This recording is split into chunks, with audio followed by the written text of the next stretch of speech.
తండేల్ తగాదా తారస్థాయికి చేరుతుంది. వాస్తవానికి తండేల్ మూవీకి పాజిటివ్ రెస్పాన్స్ వచ్చింది. కలెక్షన్స్ కూడా సానుకూలంగానే ఉన్నాయి. నాగ చైతన్య సినిమాల్లో కాసింత మంచి వసూళ్లు సాధించినటువంటి సినిమాల్లో ఒకటిగా తండేల్ నిలుస్తోంది. సాయి పల్లవి పెర్ఫార్మెన్స్ కావచ్చు, సినిమాలో కథ కావచ్చు, డైరెక్షను, కొన్ని పాటలు బాగా ప్రేక్షకుల్ని ఆకట్టుకున్నాయి. వాటన్నిటి కారణంగా సినిమా అయితే హిట్ కొట్టినట్టుగానే భావించాలి. కానీ ఇప్పుడు ఆ సినిమా చుట్టూ సాగుతున్నటువంటి రాజకీయ రచ్చ మాత్రం ఆంధ్రప్రదేశ్ వ్యవహారాల్లో చిచ్చు రేపినట్టుగానే కనిపిస్తుంది. ఈ తండేల్ మూల కథ ఒక మత్స్యకారుడి జీవితం. ఓ మత్స్యకారుడి రియల్ స్టోరీని తెరకెక్కించారు. మత్స్యకారుడు పాకిస్తాన్ జలాల్లోకి వెళ్ళి అక్కడ పాకిస్తాన్ సైన్యానికి చిక్కిన తర్వాత అక్కడి జైల్లో పడినటువంటి కష్టాలన్నింటినీ ఆ హీరోగా నాగ చైతన్య పాత్రలో చూపించారు. అయితే అలాంటి మత్స్యకారులు, పాకిస్తాన్ జైల్లో ఇరుక్కున్నటువంటి మత్స్యకారులు రిలీజ్ వెనక కారణం ఎవరు అన్నదే ఇప్పుడు ఆంధ్రప్రదేశ్ రాజకీయాల్లో ముఖ్యమైనటువంటి వ్యవహారంగా మారిపోయింది. ఆ క్రెడిట్ వైఎస్ జగన్మోహన్ రెడ్డిదే అంటూ వైఎస్ఆర్సీపీ శ్రేణులు ప్రచారం చేసుకుంటున్నాయి. వాస్తవానికి అది కేంద్ర ప్రభుత్వం పాకిస్తాన్ ప్రభుత్వంతో జరిపినటువంటి సంప్రదింపులు, చర్చలు కారణంగా జరిగినటువంటి వ్యవహారం. చివరికి సినిమాలో కూడా సుష్మా స్వరాజ్ చొరవ కారణంగానే మత్స్యకారులు విడుదలయ్యారు అంటూ చూపించారు. కానీ ఇదే ఆంధ్రప్రదేశ్ రాజకీయాల్లో చంద్రబాబు క్రెడిట్టే ఇదంతా అన్నట్టుగా తెలుగుదేశం పార్టీ నాయకత్వం ప్రచారానికి శ్రీకారం చుట్టింది. ఆ సినిమాలో మూల కథకు కారకుడిగా ఉన్నటువంటి వ్యక్తితో వీడియో బైట్స్ కూడా ఇప్పిస్తోంది. అది ఇప్పుడు సోషల్ మీడియాలో ట్రెండింగ్ చేయిస్తోంది. ఇదంతా చంద్రబాబు ఘనతగా చెప్పుకునే దానికోసం తెలుగుదేశం పార్టీ ప్రయత్నం చేయడం లేదు, అదంతా జగన్మోహన్ రెడ్డి విశేష ఘనతగానే వైఎస్ఆర్సీపీ చెప్తుండడంతో ఇప్పుడు సోషల్ మీడియాలో ఇరు పార్టీల శ్రేణుల మధ్య చాలా తీవ్రమైనటువంటి స్థాయిలో వాదోపవాదనలు జరుగుతున్నాయి. వాస్తవానికి ఈ ఘటన 2018 నవంబర్లో జరిగింది. అప్పట్లో శ్రీకాకుళం జిల్లా మత్స్యలేశం అంటే హెచ్ఆర్ల అసెంబ్లీ నియోజకవర్గం పరిధిలో ఉన్నటువంటి మత్స్యలేశం నుంచి కొంతమంది గుజరాత్కి వలస వెళ్ళినటువంటి ఆంధ్రప్రదేశ్ మత్స్యకారులు పాకిస్తాన్ జలాల్లోకి వెళ్ళినటువంటి తెలియనటువంటి స్థితిలో సరిహద్దుల్లో పాకిస్తాన్ జలాల్లోకి వెళ్ళడంతో అక్కడి గస్తీ దళాలకు చిక్కారు.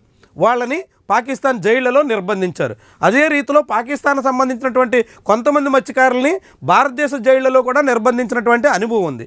ఇరు దేశాల్లో కూడా తమ దేశాల్లోకి చొరబడినటువంటి తమ జలాల్లోకి చొచ్చుకుని వచ్చినటువంటి మత్స్యకారులను ఎప్పటికప్పుడు అడ్డుకోవడం, వాళ్ళని జైల్లో పెట్టడం అనేది చాలా కాలంగా సాగుతోంది. అదే రీతిలో ఆంధ్రప్రదేశ్ సంబంధించినటువంటి 11 మంది మత్స్యకారులని పాకిస్తాన్ జైళ్లలో నిర్బంధించారు. ఆ సమయంలో తెలుగుదేశం పార్టీ అధికారంలో ఉంది, చంద్రబాబు ముఖ్యమంత్రిగా ఉన్నారు. రాష్ట్ర ప్రభుత్వం తరపున కేంద్రంతో కొంత మంత్రాలు కూడా జరుపున్నారు. శ్రీకాకుళం ఎంపీగా ఉన్నటువంటి రామ్మోహన్ నాయుడు పలుమార్లు ఈ అంశాన్ని కేంద్రం దృష్టికి తీసుకెళ్లారు. కానీ ఫలితం అయితే దక్కలేదు.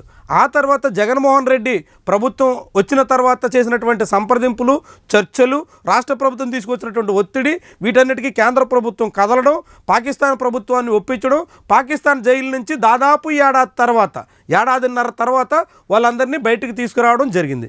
ఇదంతా 2020 జూన్, జూలై మాసాల్లో మత్స్యకారులు ఇండియాలో అడుగుపెట్టడానికి అవకాశం వచ్చింది. వాళ్ళకి ప్రత్యేకమైనటువంటి ప్రాధాన్యతని జగన్మోహన్ రెడ్డి ప్రభుత్వం ఇచ్చింది. నేరుగా వాఘా సరిహద్దుల వరకు వెళ్ళి అక్కడి నుంచి వాళ్ళని తోడుకొని నేరుగా సీఎం ఆఫీస్లోకి తీసుకొచ్చి సీఎంతో వాళ్ళని మాట్లాడించి ఆ సందర్భంగానే మత్స్యకారులకు ఒక్కొక్కరికి 5 లక్షల రూపాయలు చొప్పున నష్టపరిహారం కూడా చెల్లించి వారి కుటుంబాలని ఆదుకునే రీతిలో జగన్మోహన్ రెడ్డి ప్రభుత్వం నిర్ణయం తీసుకుంది. అంతటితో సరిపెట్టకుండా మత్స్యకారులు గుజరాత్ వరకు వలసపోవడానికి ప్రధాన కారణమైనటువంటి జట్టీలు లేకపోవడం, హార్బర్ల లోటు, అసలు పోర్టే ఆ ప్రాంతంలో నిర్మాణం లేకపోవడంతో వాటి మీద దృష్టి పెట్టి మూలపేట నిర్మాణానికి శ్రీకారం చుట్టింది. మూలపేట పోర్టు పనులు వేగంగా సాగుతున్నాయి. జట్టీలు, హార్బర్ల నిర్మాణానికి అనుమతులు ఇచ్చింది. వాటి పనులు కూడా మొదలయ్యాయి.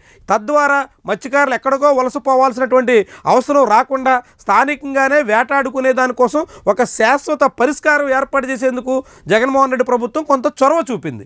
ఇవన్నీ ప్రస్తుతం పూర్తయ్యే దశలో లేవు, మధ్యలోనే ఉన్నాయి. నిర్మాణ పనులన్నీ పూర్తిగా ముందుకు సాగుతున్న దాఖలాలు అయితే లేవు.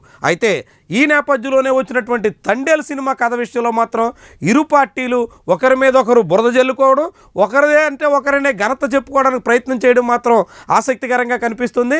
ఏమైనా మత్స్యకారుల జీవిత కథ ఆధారంగా తెరకెక్కినటువంటి సినిమా విజయవంతం అయితే రాజకీయం మరింత రచ్చగా, మరింత విశేషంగా కనిపిస్తోంది. ఇది ఎక్కడి వరకు దారితీస్తుంది, ఎలాంటి పరిణామాలకు ఊతమిస్తుందో చూద్దాం.